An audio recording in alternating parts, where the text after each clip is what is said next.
All right, welcome back, everybody, to our next series. Feel free to throw some eggs at me. It was actually a best of one because I can't read the threads that I actually post on Team Liquid. So best of one, but best of three here on out.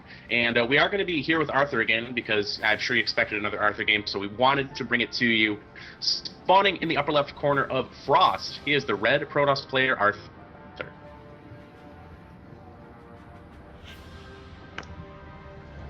And his opponent in the lower left, playing for StarCraft Alliance, the yellow Protoss, he is AiuR. Well, so this is now best of three, as you said. So definitely got it down this time. Loser's pick in terms of the map choice, what's next. And AiuR was just saying in the lobby that he has a pretty impressive record, honestly, and he still thinks he's going to lose to Arthur. Korean GM, top 50 GM in North America. It's pretty impressive. And honestly, with a resume like that, plus it's PvP, I really don't think you should say it's 100% loss. Yeah, not to mention, it's a best of three, so a lot of things can happen. We can see some variety here. And, I truly believe. I believe here. StarCraft Alliance, pretty prominent North American team. And they boast a lot of good players, so AiuR's got a shot here, man. He's a strong player from what I've seen, but Arthur, of course, always pretty daunting. Yeah, he's so cute in real life, though. He would never say daunting in case of Arthur if you met him in real life, but as a player, for sure, he's probably, I'd say, around the same level as he was in Slayers, honestly, mostly because we didn't see a whole lot of him when he was on Slayers to begin with. But he's a constant threat on these online cups. He's always in the online cups, so he has a lot of experience. And he's just an all-around really good player. And unfortunately, I haven't really been on top of him so much that I could say, okay, PvP is best, or his PvZ is best. But all of them seem to be rather good. Like, it's not like he's hugely detrimental in one of the matchups. Yeah, it's true. And, taking a look at his opening here, we're seeing a little bit different from what we saw last series. He's saturating his gas with 3 quite quickly here, whereas we're seeing AiuR kind of do what we saw from Arthur last time. Low workers in gas. Arthur ended up turning that into Twilight Council build, but at this point, it's really, really hard to read exactly what a Protoss will do until he actually throws down a tech, just because there's so many options. Yeah, especially with how, Twilight Council on DTs, the Dark Shrine has been reduced, so there's always a chance you can go that, where usually you could tell it's going to be Blink or it's going to be DTs. It's kind of like, it's up in the air. They could go for both, because it is not nearly as much investment as it used to be. But, Boshear wasn't that great of a map for a proxy, honestly. They're very mapped out in terms of where the proxies are going to be, very easily scouted. But on Frost, it's definitely a lot easier to go ahead and place pylon down somewhere and still have very sneaky fast Oracle or something like that. But we do see that Arthur's throwing down another Twilight Council, similar to last game. Will it be Blink? That's the question we keep asking, isn't it? Blink or Dark Shrine? Yeah, the options are there. Which one will he choose? Generally, with Twilight Council in the back, you want to think he's going to lay a DT Shrine there. But, you want to hide your Twilight Council as much as you want to hide your DT Shrine. So, I've seen plenty of players lay it down there and then just go ahead and get DTs. But with only one gate, I feel like it's going to be Dark Templar. And, there we go. All right, so DT's out of Arthur. Will AiuR be prepared? He's laying down the third gateway himself. Arthur has the worst luck with probes, man. Mothership cores are out to get his probes, and they do force that down. So that's going to get another one a very, very long way away. Plus, AiuR just saw that and was like, hey, why was that probe there? Was it for future use? It could have been. Or was it because you had some Dark Templars coming on the way? I really want to figure that one out. But AiuR, he looks to be poking just with a few stalkers, getting a third gateway right now. But that's really it, and plus that Robo, but it's obviously not going to be a huge part in regards to any offensive attacks, since it takes so long for them to get over there. But this poke is going to tell him a lot of things. How much stuff does Arthur have? Does it seem like he has enough gas not in his army to go into something like a Dark Shrine? And the answer is probably yes, because it's only a single militia core and 1 stalker. Yeah, and we could possibly get into a base rate situation here because Arthur does have a proxy pylon there. The Photon Overcharge goes down immediately, but so does the Mothership Core as AiuR targets that down. And as you said, he sees nothing. Is he going to respond properly to his DTs? We see an Observer come out right away, but is he going to have enough firepower at home to deal with it? He works in 3 Stalkers. and 2 DPs are going to be heading for his main right away. Mm-hmm. The problem right here for AiuR is that he can't have an observer in both places with his army plus back at home, so he's going to have to choose. And if Arthur, warps in a DT to, be on the defensive, then obviously it's going to be very, very effective. The offensive DTs are coming, and the observer is going over to the army, so that means that the home base is barren, and the observer does pop out right now, and the militia corps does activate that cannon, so it's safe. It's going to be pretty safe on both sides, so it does have to back off a little bit on that aggression. It's looking pretty nice here for AiuR. His observer about to join his army. As soon as he can pick up this DT, Arthur is going to be in a situation. His militia corps was picked off. He does not have means of defense other than stalkers, on which he is greatly outnumbered. Now, these 2 DTs are going to try to help defend for Arthur, but he's going to be losing pilots. He's going to be losing units. I don't think AiuR should lose this game from here. No, he's probably won it right now, especially with these additional stalkers coming in. I think AiuR really read the situation very, very correctly, and everything out at the exact same time. Really seemed like he knew exactly what Arthur was doing. And of course, Arthur really would have loved the militia corps to handle this, and even then it might have been still a little bit dicey, but DTs are doing so much damage even with the observer that they're kind of holding this back, but only for a few minutes longer. Yeah, DTs are DPS machines. Arthur's trying to hold down the fort, but his micro is great. His production is not. 2 of these gateways completely unpowered. AiuR is going to lose his forces on the top. Look at the army supply. It is 10 to 10, actually dead even. But again, it's that production. AiuR rather, is going to continue to warp in stalkers while Arthur is kind of on the back foot. Mm-hmm. Plus, now Arthur is down by about 12 probes. They both have the same production in terms of probes, and of course AiuR is going to stop, and Arthur could come back, but constantly is going to be behind in some department, whether it's economy or the army value. The only thing he really has a leg up on is with that tech, technically, but it's not really helping him in this situation with that observer right there. And without his own observer snipe capability, he's just, the DTs are never going to help him. Yeah, they've got good DPS, but now AiuR warping in some zealots here so he can kind of take micro out of the equation for his opponent and force him to kind of dance along these zealots so he can't get the best targeting. Going to come up, a nice force field there from Arthur. It's going to get a nice pick off on the zealot. Arthur is looking to do his best to hold at this point. AiuR does have a supply lead. Can Arthur hold down the fort long enough to get back into this game? As you mentioned, that probe deficit still at 10. It'll be so hard to come back from. 2 zealots in the main of AiuR, though. Arthur once again forced to pull his own probes, which is not going to work out against the zealots. In fact, he micros on the go against the stalkers, which is probably the best move. Unfortunately, 2 zealots are with a cannon. Didn't do too much, and now Arthur is down to just 5 probes. And I believe that will probably, that'll be the nail in the coffin. So GG. AiuR does take the first game after sounding so, not confident. But that was a really well-played game by him. That's going to do a lot for him, I'm sure. It's the best of 3. He's only 1 game away from taking the series. Arthur probably very aware of that as well.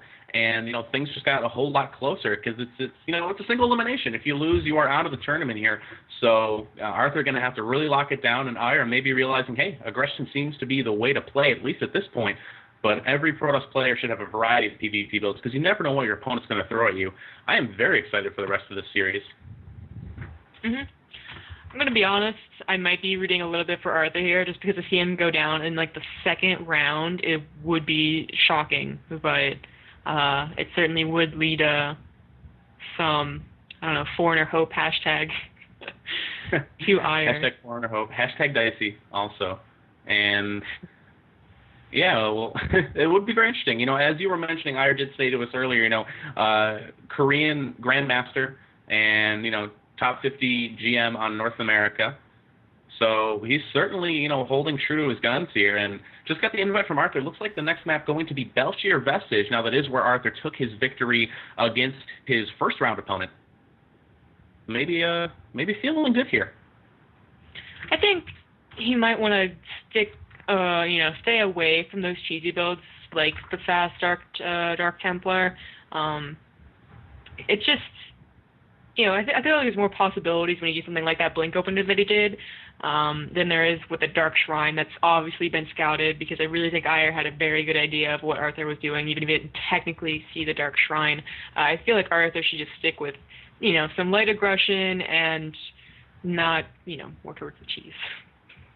Yeah, just kind of do that thing where you can secure the win. You can feel confident in how you're playing, and you don't have to rely on some kind of one and done. Hopefully, I can pull the wool over my opponent's eyes for a moment. No, played a little smarter than that, and here we are, Belcher Vestige, spawning in the upper left, currently down 0-1 in this best of 3. He is the teal Protoss player. He is Arthur. And his opponent in the lower right, taking what could possibly be a surprising victory. Can he maintain his prowess in the series? He is StarCraft Alliance's AiuR. Those two A names. And they begin with A and end with R. So mean. They do.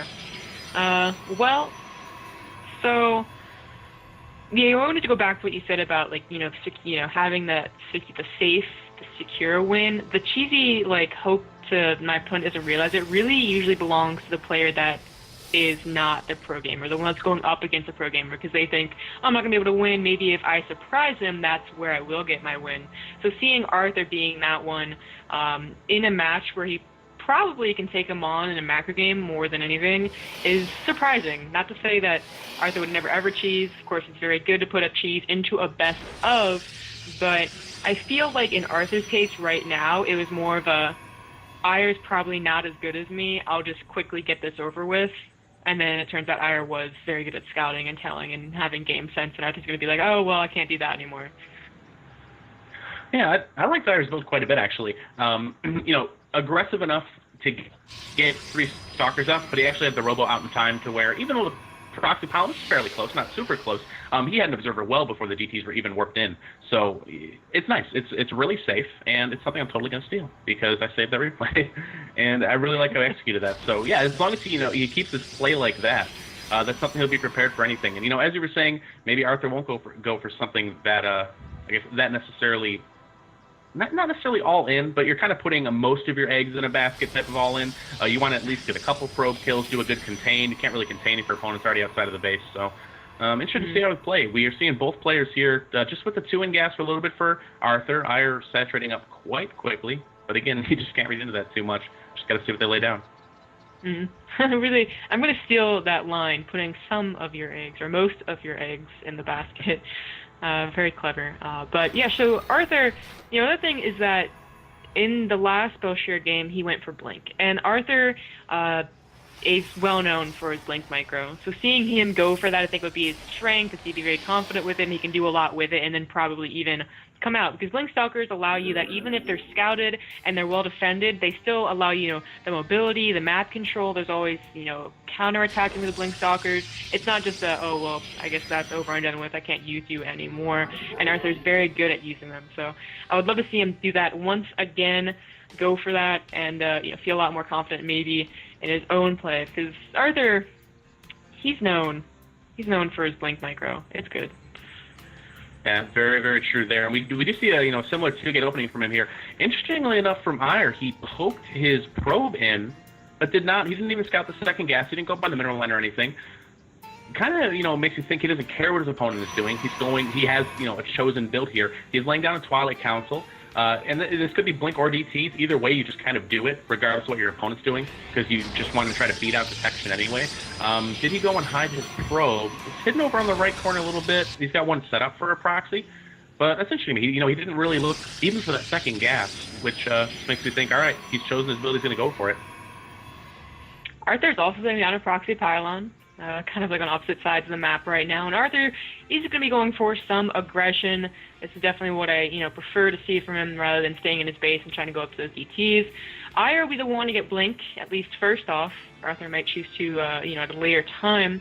But AiuR's Blink will definitely have to be done for this. His gateways, though, will probably be enough production. He's not going to be outproduced or anything like that, but he has to be a little bit careful.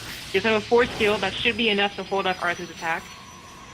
Yeah, and this is actually the same build that AiuR did to Arthur here. He's going to lock him out, and this time his monster, of course, not going to get picked off or anything, kind of like Arthur's did. He's going to be able to lay down the focus and overcharge, at least for this one time. As long as he keeps that safe, he should be okay. But it's so hard to deal with an overwhelming number of Stalkers when it comes to this quickly. And their focus and overcharge has been enacted. How good will the micro be? Nice force field there. I don't know about that, Arthur's move right there. He's going to lose all 3 Stalkers that were trapped in the high ground, maybe thinking the Sentry wouldn't have enough for a second force field and being, disappointed that it did. I don't know, but Arthur is following up with his own Twilight Council, of course, very much so later than AiuR's, and no longer having the increased stalker count means Arthur definitely can't break up here again. The photon overcharge will be gone in a few more seconds, and maybe that's what Arthur's waiting for. But even if it's gone, AiuR still has enough units. Like, he's not going to be able to do much damage or end the game at all. Yeah, he really does, and it's so hard to walk up a ramp versus a Protoss player. The force field is always so deadly, and Arthur did see the Twilight Temple, so he knows his opponent's probably going to have Blink soon. He's just going to go for it. He does have an overwhelming number of stalkers there. Arthur recalls that is the smart move from him. Yeah, that was a really smart move. Sometimes you see people, especially if they don't scout the Blink, they just say, okay, I'm going to stay here and scare you a little bit, and then suddenly your entire army has been blinked on, and you're kind of screwed because Blink Stalkers do catch up with regular Stalkers quite well. Arthur's going to be following up with the Dark Shrine, so I guess he was a little behind from that, honestly. He lost a lot and didn't really do a whole lot, so technically went behind Dark Shrine. And AiuR will be pushing out here. He doesn't have any, detection, so if Arthur can survive long enough, he will definitely do damage with these ETs. He certainly will, especially because Arthur's going for it. He actually added a fourth gate. He's going to make as many Stalkers as possible. Dark Shrine only 20 seconds from being finished. That should be enough time. But he's actually going to hallucinate a Colossus up here. I'm not sure if Arthur's going to believe it, but here it comes up. And Colossus will give him high ground vision at the very least, but it does go down, so he's not going to be able to blink on the high ground. He does not want to blink into that concave.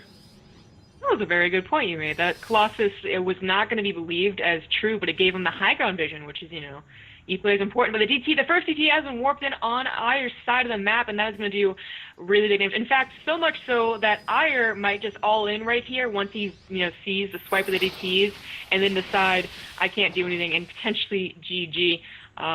It is that severe that he has no detection whatsoever, and it is inside the base, no force or anything like that. Oh, there it is. Yeah. The jerk GG, the DT's in your base. I know that feeling as a Protoss player, and it is not a good one. So AiuR probably pretty shaken up there at that point. It was looking really in his favor, especially when he caught those 3 Stalkers on the high ground, but Arthur chose a great transition. See, I like that better than just sitting in your base and going for it as, technically as fast as possible, which is last game, because he was able to get some scouting information just based on what his opponent was doing and how much, what units his opponent had. That was a much better use of that Dark Shrine than last game. Really nicely done by Arthur, and kind of unfortunate from AiuR. AiuR, who was so prepared for DTs last time, didn't find it worthwhile to get a Robo. A little disappointing. He must have thought, there's no way he's going for a Dark Shrine. I don't know what would key him into that. Yeah, he could have gotten those dollar signs in his eyes, He's like, all right, I just picked off 3 Stalkers. I'm going to add a 4th gate and close this out right here. But, sometimes your greed can catch up to you. So that's what we saw from him there. And do just want to point out also, SCA, it used to be StarCraft Alliance. They actually changed the name to StarCraft Ascension, as someone was kind enough to point out to me. So, guys, StarCraft Ascension represent, just so we get that out there for sure, AiuR playing for SCA, which is StarCraft Ascension. But yeah, we're going to get AiuR's map pick just as soon as he is ready here. He said he's going to take a second. So, we can talk a little bit about our actual tournament. We just kind of, jumped right into the games because we wanted to get everything started. But this is the ZOWIE NA Open, sponsored by ZOWIE, hosted by Clarity Gaming, meaning we're taking care of the production, the casting, everything, to bring you this excellent tournament. And it's pretty straightforward. Round of 64 tournament. Single elimination bracket, best of 1 for round of 64, best of 3 up until the finals, which are a best of 5. Now, tonight what we'll do, we'll try to cast a series from each round, and then we'll cast both semis and the finals. And, of course, the winner, if you check out the TL thread, will get a ZOWIE Miko mouse, and the second place winner will take home ZOWIE mousepad, TF Rough. Very, very excellent. So you can check out other products at ZowieGear.com, and make sure to tweet at ZowieGear. Let them know, what you think of the tournament. I'm personally very, very happy with it, as it's, an NA tournament. So always good for the NA scene as a New York man myself. I like it because I really like ZowieGear. This is not like me pushing out the BS about a sponsor. No, I actually have a ZOWIE mouse, ZOWIE Miko, whatever you want to call it, and it fits my hand perfectly. So if you have smaller hands, girlier hands, quote unquote, then it's a really good mouse for that. Plus, I forget which grip, because if you're a mouse connoisseur, I guess you'll know all about grips: the claw grip, the palm grip, and the third grip that I don't remember the name of. You really want to pay attention to that and make sure that it's correct for your hand and your wrists, because, you know, using a bigger mouse for me caused problems in my wrists, so I want to make sure you have the right one. Man, true story. You guys, you can read all up on it on ZOWIEgear.com. I'm going to double check, but that's the website, because I've been wrong twice tonight, and I'd prefer not to make that around at 3. ZOWIEgear.com, one in the bucket for Wyrd. Knew it. All right, but our map pick is going to be Derelict Watcher for AiuR here. So it's so rare to see this map picked by a Protoss, unless it's a PvP. Then it's like, oh, okay, well, this isn't that strange, I guess.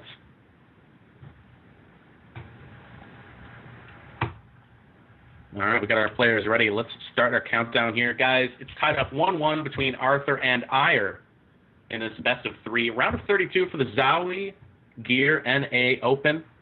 Tweet at these players. Let them know you're rooting for them. It's at AiuR SC, if I'm not mistaken, which I could be. No, I don't think so. He did say it was AiuR SC. And at SC2 Arthur.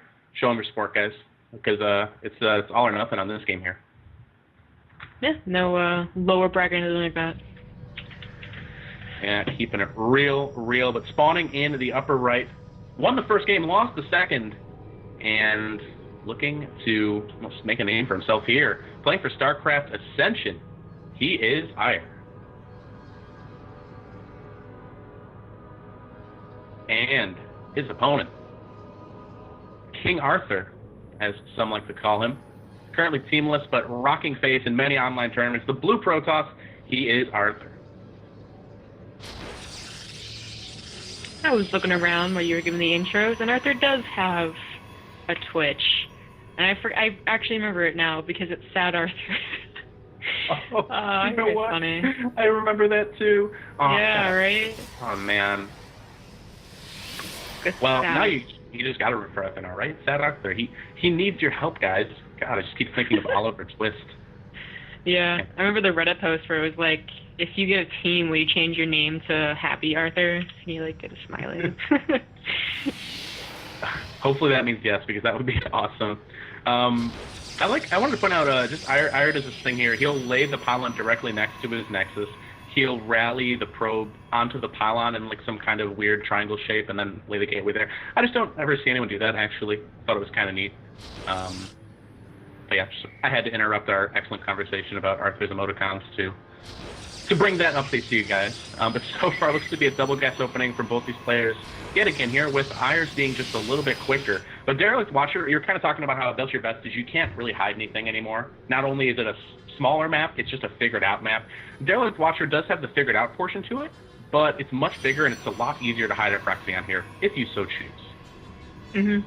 I mean, the locations of a proxy Stargate, for instance, especially like in PvP, are well mapped out. It's usually in the what would be your 4th or potentially your 5th. That's where you can check and probably find it.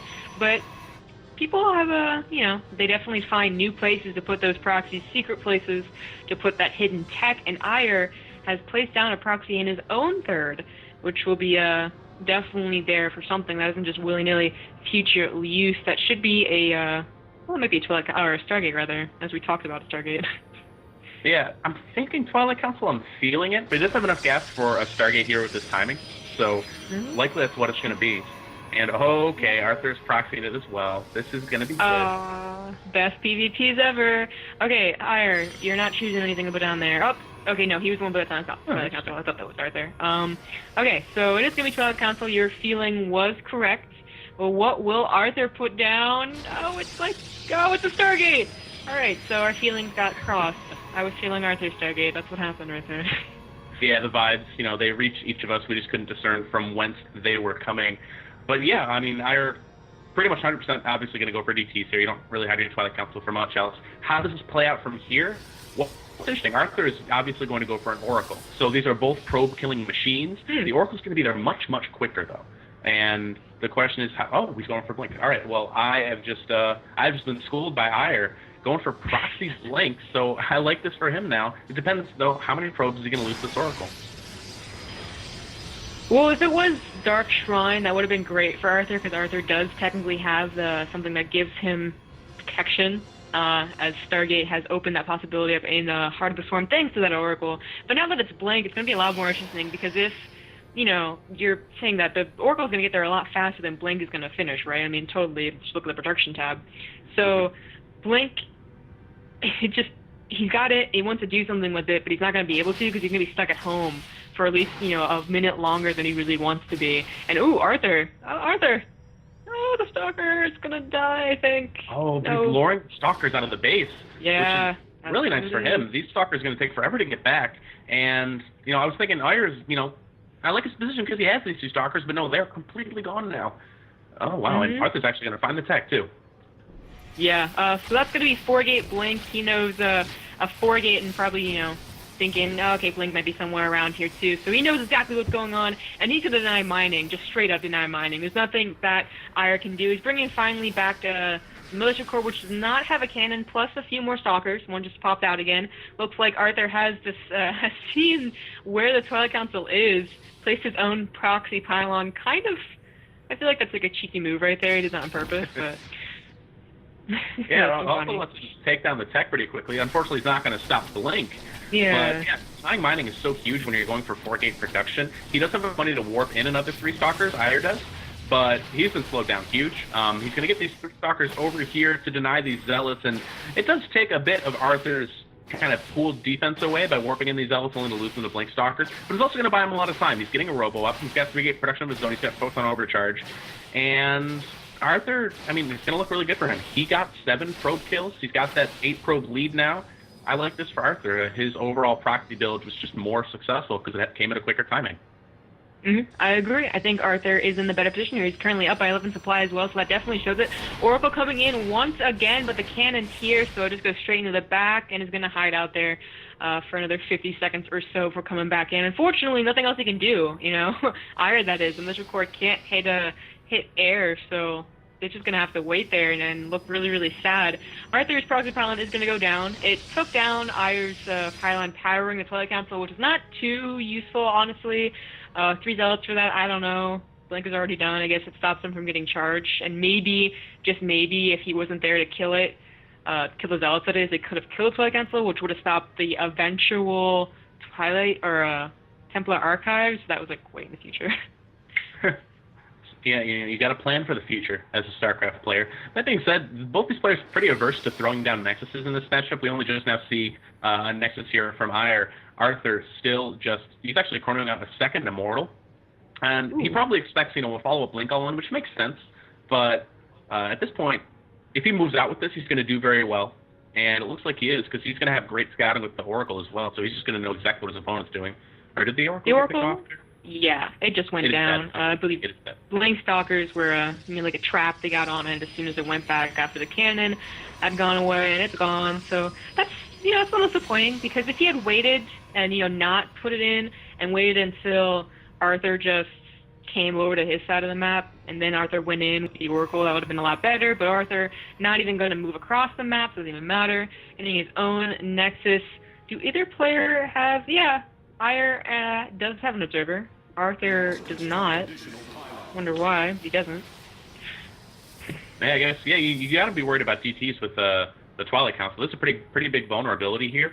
But at this point, he's just not too worried. It looks like. I guess he's he's capable of protecting his Robo if he needed to burst out an observer with the armed positioning. He can force field around it, etc. So that's nice. Maybe that's the kind of risk that pro players take when they know they can manage it. And it paid off for him, it looks like, because he's coming out here with a huge army, 43 armor supply to 25. The Nexus is going to be done. There will be a Photon Overcharge, but there are not enough force fields to hold this ramp. In fact, he just hallucinated a Phoenix. I don't think he can hold here. Arthur has a big, scary army. 3 Immortals. Mm-hmm. He's a little supply blocked, so that's going to be unfortunate. Going to delay this push just a little while longer while this pylon does finish up. The pylon is going to unblock him, in fact. Blink is also going up behind us, as well as, of course, the Nexus. So this is not an all-in by any means unless he loses his entire army somehow, which probably won't be happening. AiuR, this army looks rather pitiful. It's pretty much the same exact thing as Arthur's army, just a lot less of everything.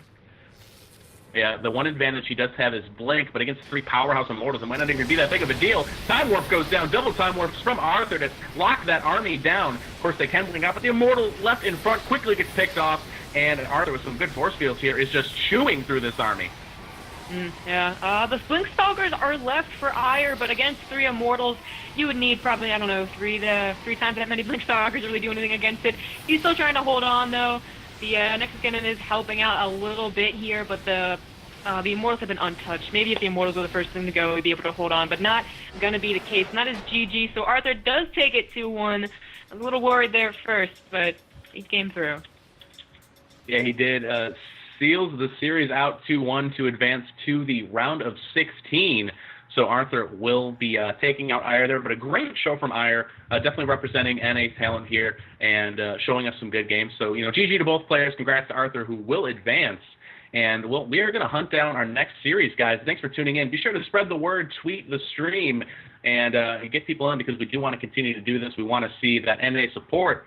But in the meantime, thanks so much for tuning in. We're going to be back with another series in just a moment.